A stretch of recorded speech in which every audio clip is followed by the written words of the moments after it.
حصہ ڈالا، قربانی کر دی، ہمیں اللہ اس کا اجر دے گا۔ لیکن ذرا دیکھیے تو صحیح، رسول اللہ صلی اللہ علیہ وسلم نے فرمایا جو بندہ بھی جمعہ کے دن مکمل تیاری کر کے، غسل کر کے، نہا کر، مسواک کر کے مسجد کے اندر سب سے پہلے آتا ہے، اللہ رب العزت اس بندے کو ایک اونٹ اللہ کے راستے میں قربانی کرنے کا ثواب دے دیتا ہے۔ ہم عید الاضحیٰ کی قربانی کی تو بڑی محنت کرتے ہیں، اس کی بھی محنت کیا کریں، یقیناً اس کا بھی بڑا اجر ہے، اور وہ تو ایک حصہ ہے، یہ پورے اونٹ کی قربانی کا ثواب اللہ رب العزت دے دیتا ہے۔ اس کے بعد جو آتا ہے اس بندے کو ایک گائے یا بیل اللہ کے راستے میں قربانی کرنے کا اجر مل جاتا ہے۔ اس کے بعد جو آتا ہے اسے دمبا یا بکرا اللہ کے راستے میں قربانی کرنے کا اجر مل جاتا ہے۔ اس کے بعد جو آتا ہے اللہ رب العزت ایسے شخص کو ایک اللہ کے راستے میں مرغی قربان کرنے کا اجر دے دیتا ہے۔ اس کے بعد جو آتا ہے اس بندے کو ایک انڈا اللہ کے راستے میں صدقہ کرنے کا، اللہ کے راستے میں خرچ کرنے کا اجر مل جاتا ہے۔ اور جو اس کے بعد آتا ہے وہ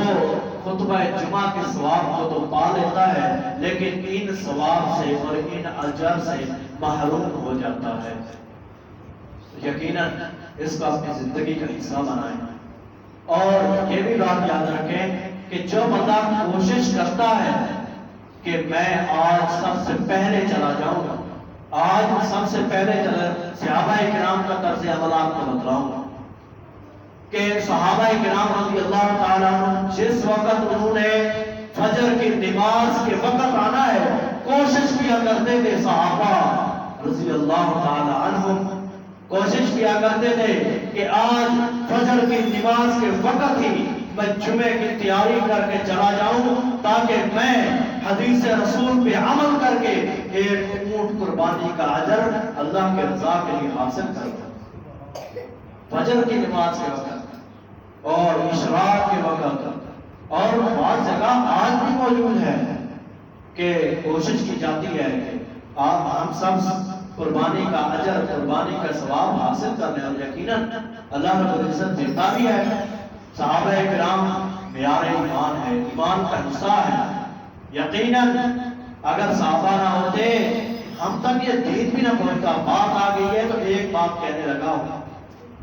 کل ہی ابھی ایک بہت بڑا مارکا چلے، آپ کو بھی معلوم ہونا چاہیے،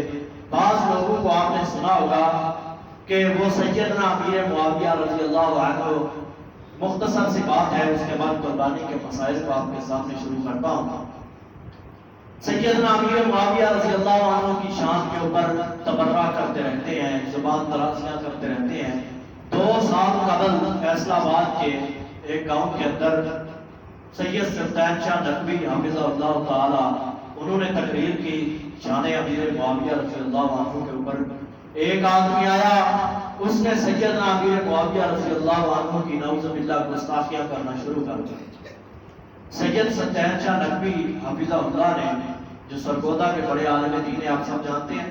انہوں نے کہا کہ آج آئیے جو سیدنا امیر